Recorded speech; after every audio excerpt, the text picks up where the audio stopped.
He's going to be my KINOI model. Yay! Yay! Exciting. Hello, I arrived in Melbourne. We are now in Artie's apartment, dressing him up so we can film some KINOI content for Instagram and TikTok. Looking forward to it.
What tea is there?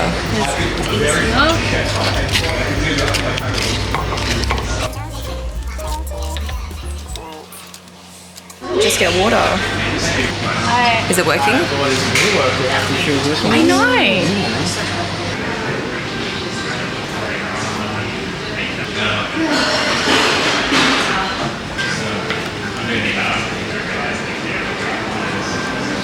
Hi everyone, I am here with Heidi, the CEO of Tangaroa Blue. So why are we here, Heidi? So we're doing an audit around where we have stormwater traps in the streets. So today we're going to go around and have a look where the stormwater traps are, and then also what kind of infrastructure is there, and so we can create a picture of why litter ends up in the strap in the first place. And the reason why I'm here is because what Heidi and her team found was that the biggest contributor to the litter that was found in stormwater traps was bubble tea, and we are hoping to first investigate the situation and then create a program that would promote the use of reusable bubble tea cups and litter signage as well, and that's where KINOI comes in. So there's a drain here, but that has no trap. So Heidi just mentioned that any of the stormwater drains that don't have traps, where do they go? Straight into the river. So a lot of people think that every stormwater drain has a trap to capture the rubbish. Yeah. Most of them don't. So they go straight into the creek, into the river, and out into the ocean. Yeah, horrible. One of the things that you can see in there is the vape packaging. That's a new thing that we didn't really see a lot of in the past. Yeah. But now we're seeing more is vape litter. Okay, so this one has a trap. Can you see inside that there's the metal? You can really see. Whoa! Oh my goodness.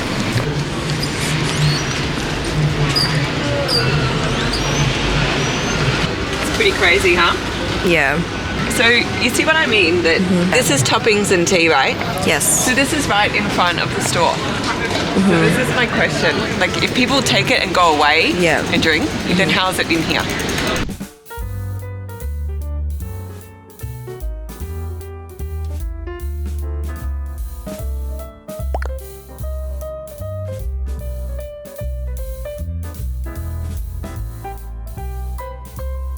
So what are pearls? Yeah. So they're made of tapioca powder, Okay. and they're just really yum and delicious to eat. Oh my gosh, your reaction was so good. Well, thank you so much. My first ever bubble tea. Yay! First ever bubble tea! Reusable cup. Thank you. In a reusable cup. So I wanted to show you this graphic. This graphic depicts what the AMDI is. Okay. So the AMDI is the Australian Marine Debris Initiative, and it's a network. Yeah. And the network is of people from the community, so individual volunteers or other community groups, but also industry and business partners, and all levels of government. And because when we want to try and solve this issue of marine debris and litter, it can't just be one sector. Like everybody has to collaborate together. When you look at the AMDI, you can see that the first step is all the cleanup activities.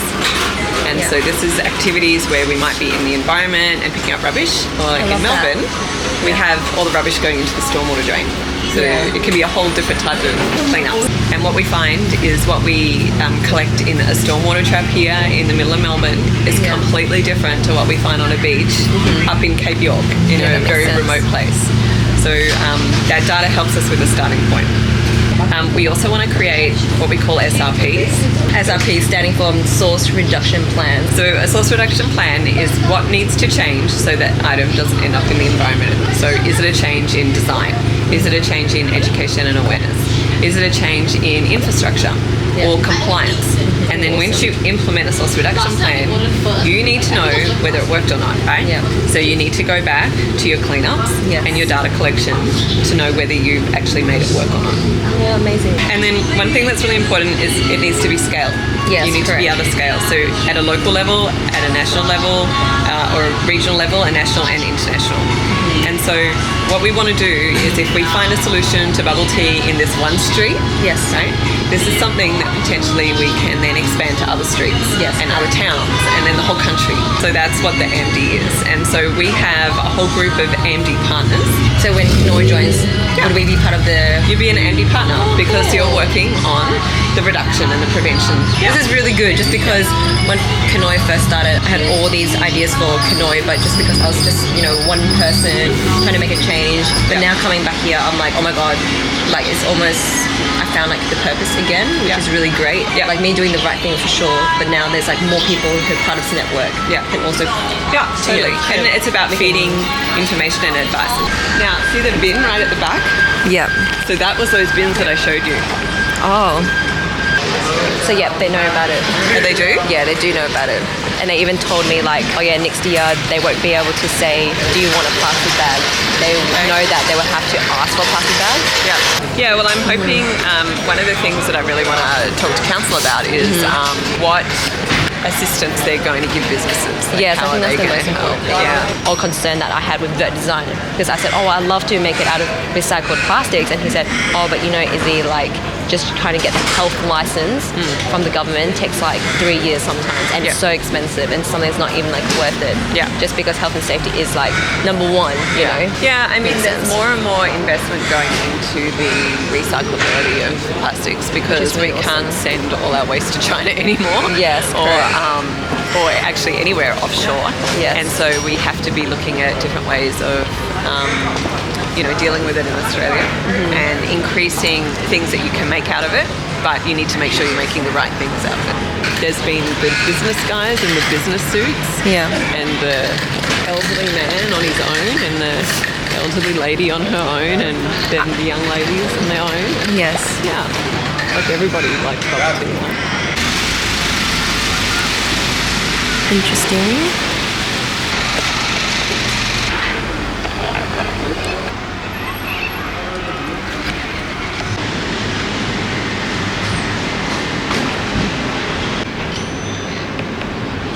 And the trap that we have is in that corner over there. We just finished browsing through Springvale and checking out different car parks. The floors are for litter and observing the plastic cups, the plastic wrappers, how it could have potentially got there, the different consumer behaviours around litter.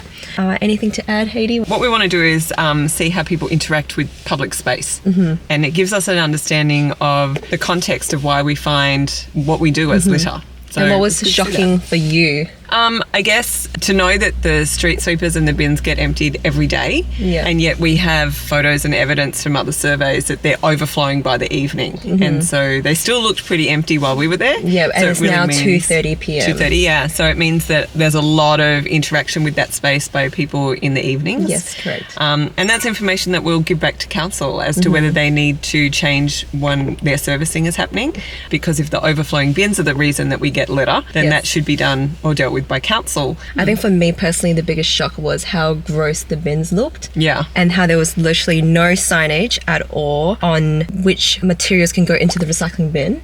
And there was also no attractive signage that says, put this rubbish into me. That was probably the biggest shock that I found. And the second shock is probably that there's actually no litter bins for the plastic bubble tea cups to be put in if bubble tea drinkers finish drinking their cup dining in. And number two is the lack of wrapper bins as well, and how they were kind of hidden away. Like Heidi has never drank bubble tea before, and then I pointed out to her being like, oh, this is a wrapper bin, and she was like, this bin looks like it's for the people behind the counter. It doesn't actually look like it's for customers. So that's probably a shock for Heidi and myself too. It's obviously an area that has a really strong community from Vietnam. Yes. And so, you know, Which is really nice. sure- We had really nice pho. Oh, so good. I taught Heidi how to say pho. Fair. Pho. And I think that means that any resources that you want to provide for education and awareness needs to take into account the culture of the community. So making sure it's Exactly. translated and it's written in a culturally sensitive way. Yes. So it connects with the people you're trying to connect with. Yeah, we have lots of ideas, and hopefully we will feed it back to the councils and we can see a new change in Springvale. Yeah. Our next stop though, where are we going next? Yeah, so now we're going to go to Maribyrnong. It's a different council area. And then on the side, we're just going to basically talk about the partnership between Tangaroa Blue and KINOI and how we can benefit each other to solve the bubble tea plastic waste. I don't know what to say though. Oh my gosh, so cute! Thank you so much.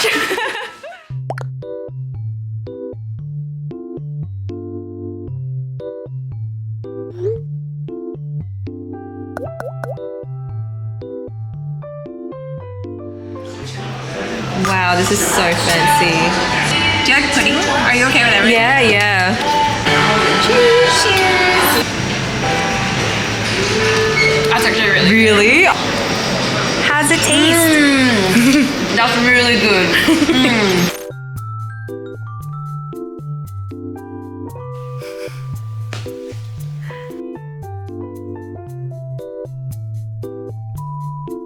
You can like open this gate.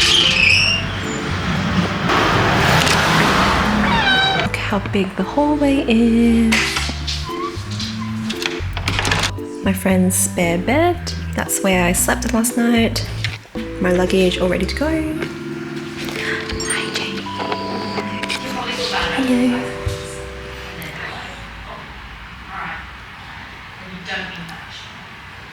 So cute. This is Emma's house. Hi. How cute. And this is JD's bed and home. I think he's deciding where he wants to be. Oh, hi. Hi, JD. He normally jumps up here when he wants food. All right. And then the kitchen. Also amazing ceiling. Really nice. Oh, he's following you. Oh my gosh, does JD like me? I think he does. No, he just wants food. He thinks I'm in the kitchen. Daddy. Hi. Are you ready? Almost. Soft plastics. Compost. Red bin. Recycling. How beautiful is this yard? So nice. Outfit of the day. Hat is secondhand. This jumpsuit is also secondhand. Mum's turtleneck, secondhand. And they're just shorts, so I'm wearing thermals underneath. It's been really good in Melbourne. I kind of missed my flight, which is a bit of a shocking moment because I guess it's been 2 years since I have gone traveling. Oh, look, JD is following me. Yeah, I guess part of being an entrepreneur as well is that you don't really get weekends. So it's actually nice to force myself not to work this weekend and just remember that I'm still a girl in my 20s. I still need to enjoy some moments. It's nice to have like a day where you can just relax, breathe, and you know, hang out with some girls. So that's really nice. Thank you to my friend Danny for introducing my friend with me. Love you, Danny.